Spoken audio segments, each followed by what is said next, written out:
तो एक दिन सायंकाल को मेरी माता जी गाय दोहने के लिए जैसे ही गौशाला में गईं, एकदा निर्गतां गेहाद्युहन्तीं निशिगां पति सर्पो दशपदास्पृष्टः कृपणां कालचोदितः। तो एक दिन क्या हुआ, गाय दोहने के लिए गोदोहन पात्र लेकर के मेरी मैया जैसे ही गौशाला को गई, अंधकार में गलती से उसका पैर एक सर्प पर पड़ गया।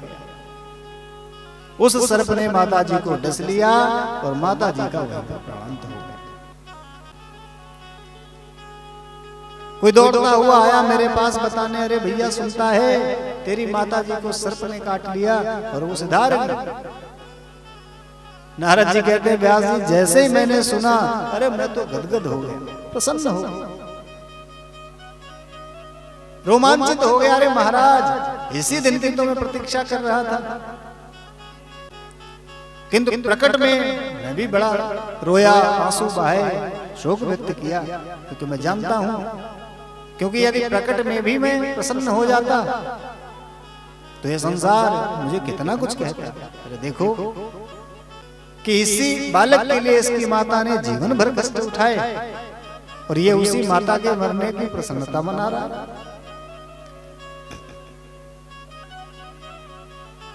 तो यद्यपि भीतर से मैं अत्यंत आह्लादित था, प्रसन्न था, पर ऊपर से मैंने माता जी के समस्त संस्कार किए और इसे भगवान का अनुग्रह मान करके अब मैं संत जिधर गए थे उत्तर दिशा में, उसी दिशा में उन संतों को ढूंढने के लिए निकल पड़ा। उन संतों से मिलने की आशा लेकर के मैं उत्तर दिशा की ओर चला और चलते चलते चलते चलते बहुत अधिक समय हो गया। मुझे ये तो पता था कि संत लोग उत्तर दिशा में गए हैं, इसलिए उसी दिशा में मैं भी चल पड़ा। बहुतेरा संतों को ढूंढने का प्रयत्न किया, संत तो मिले नहीं, पर इतना अधिक चलते चलते चलते चलते मेरा समस्त शरीर और इंद्रियां शिथिल हो गई। थकान और प्यास से व्याकुल होकर के मुझे एक सरोवर दिखाई पड़ा और उसी सरोवर पर जाकर के मैंने स्नान किया, जल ग्रहण किया और वहीं एक वृक्ष के नीचे आसन लगा करके माला लेकर के भजन करने बैठ गए। मन में विचार किया कि थोड़ी देर यहीं पे भजन कर लेता हूँ, विश्राम कर लेता हूँ, उसके बाद फिर आगे की यात्रा प्रारंभ की जाएगी। माला लेकर के मैं भजन करने बैठ गया। उन महात्माओं ने भगवान के जिस स्वरूप का वर्णन मुझसे किया था, नेत्र बंद करके मैं उसी स्वरूप का ध्यान कर रहा हूं। संत मिले नहीं, जिन संतों को ढूंढ रहा हूं वो संत मिले नहीं, और वो संत ही परमात्मा तक पहुंचाने के साधन थे। प्रभु को पाने की लालसा में इतना व्याकुल हृदय हो गया कि महाराज उनका ध्यान करते करते मेरे नेत्र अश्रुपूरित हो गए। भाव विभोर होकर के उनका ध्यान कर रहा हूं महाराज, और अचानक मेरे हृदय में वही परमात्मा साक्षात प्रकट हो गए।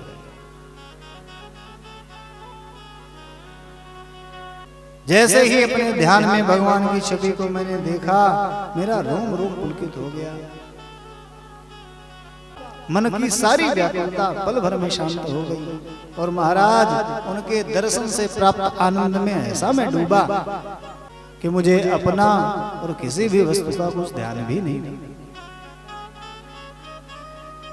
अब महाराज उस छवि को देख करके मैं आनंद के सागर में गोते लगा ही रहा था कि सहसा वो छवि अचानक से अदृश्य हो गई।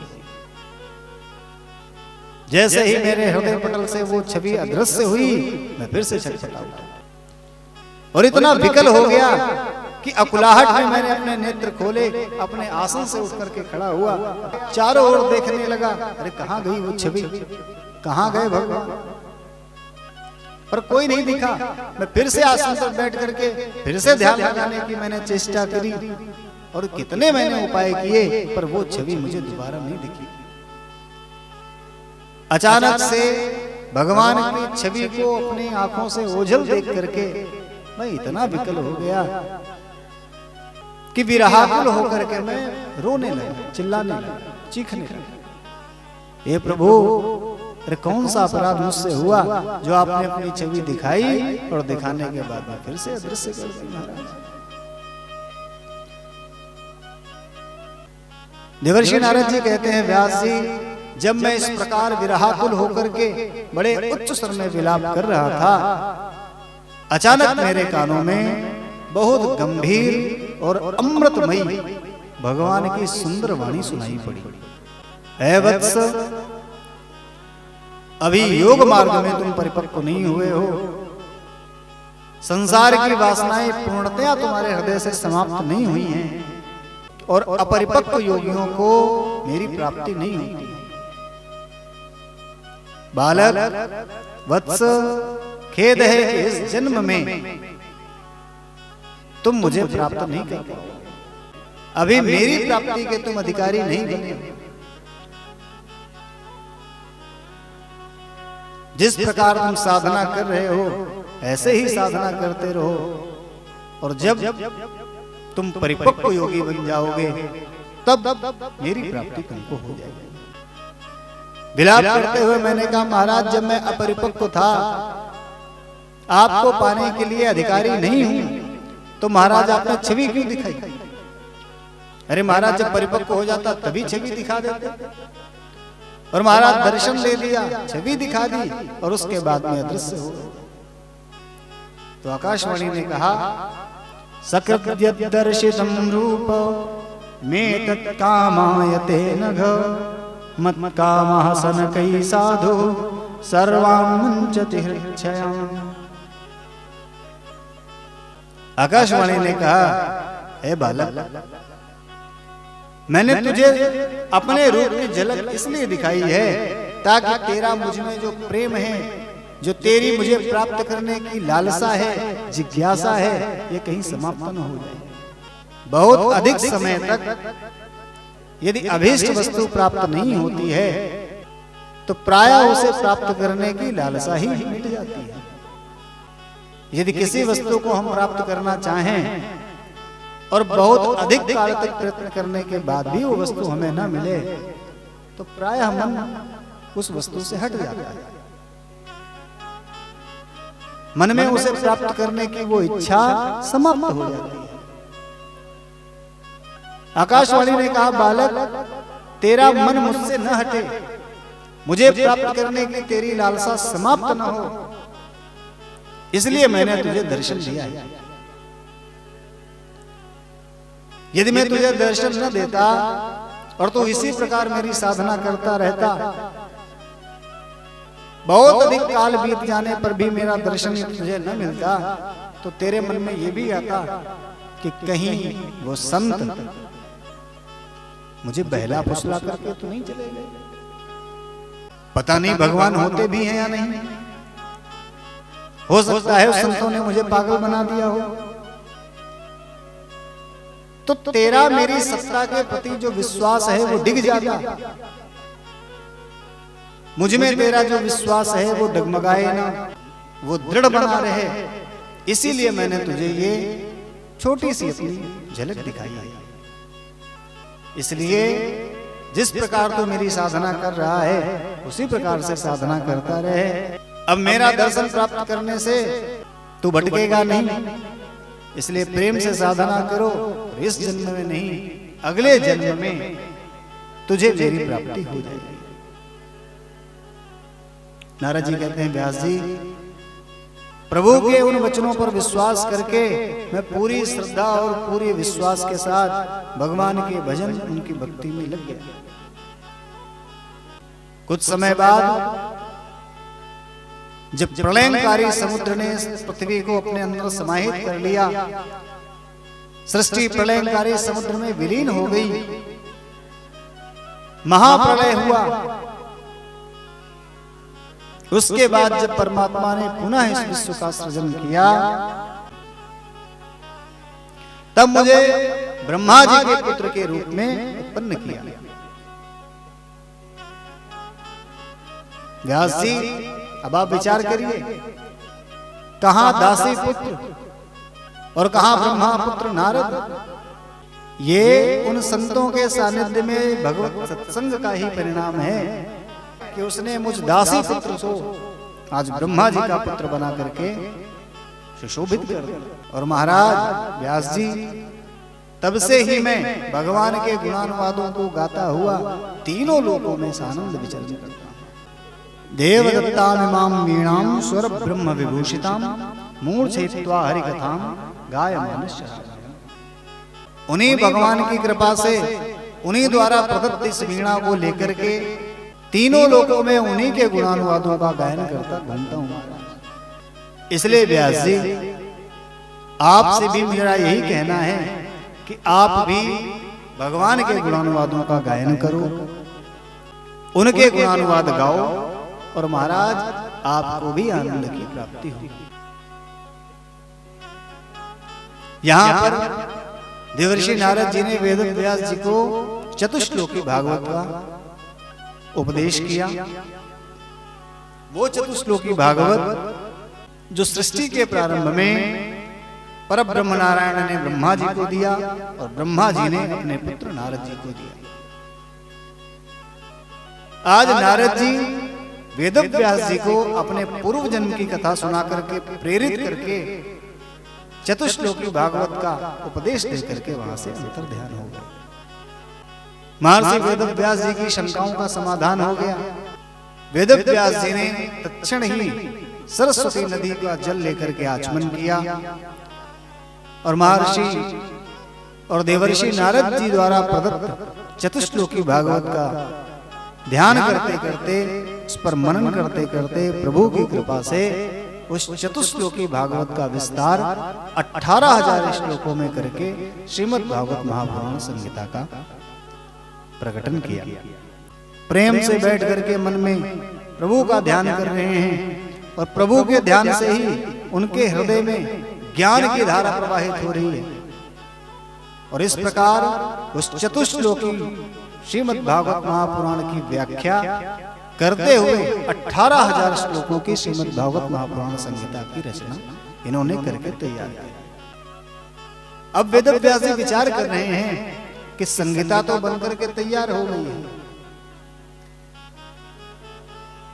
लेकिन इसका आचार्य किसे बनाया जाए, किसे इस पवित्र संहिता का अधिकारी बनाया जाए, कौन है जिसे ये दिव्य ज्ञान प्रदान किया। बैठे बैठे अनेक ऋषियों, महर्षियों, अनेक ऋषि मुनियों के बारे में उन्होंने सोच लिया, किंतु वेद व्यास जी को कोई भी ऐसा ऋषि मुनि नहीं मिला जो कि वास्तविकता में श्रीमद् भागवत महापुराण की ज्ञान का अधिकारी हो। किसी ने काम जीत लिया है तो क्रोध नहीं जीत पाया, कोई क्रोध को जीत करके बैठा है तो काम के वशीभूत है।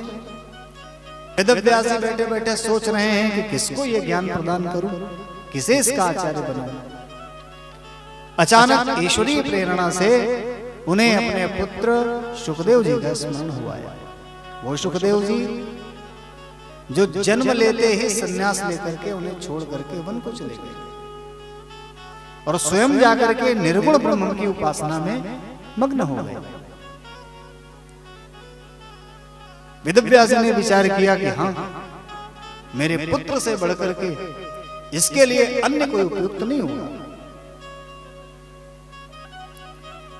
अरे जिसने जन्म लेते ही संन्यास ले लिया हो, जो सर्वभूत हृदय है, जिसे माया छू तक नहीं सकती, जिसे गर्भ में ही श्री हरि ने आश्वासन दे दिया था कि मेरी माया तुम पर कोई प्रभाव नहीं डाल पाएगी, जन्म लेते ही जो विरक्त हो गया हो, उससे ज्यादा उत्तम और अधिकारी इस कथा का कौन होगा।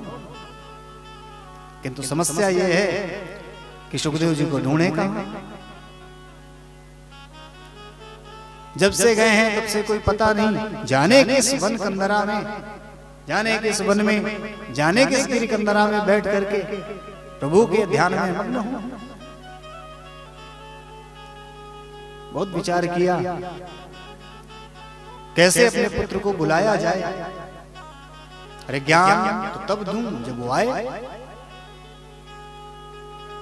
उसका तो पता ही नहीं कहां है, कैसे बुलाया जाए। तो व्यास जी ने एक युक्ति निकाली। कहते हैं व्यास जी ने एक युक्ति निकाली।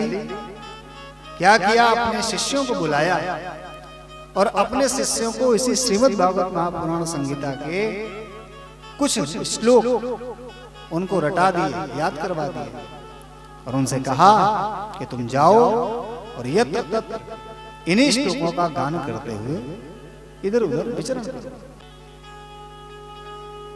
महर्षि वेदव्यास जी के शिष्य अनेक टोलियों में बट करके इधर उधर अलग अलग क्षेत्रों में जाकर के उन श्रीमद् भागवत महापुराण के श्लोकों का गान करने लगे। ऐसे ही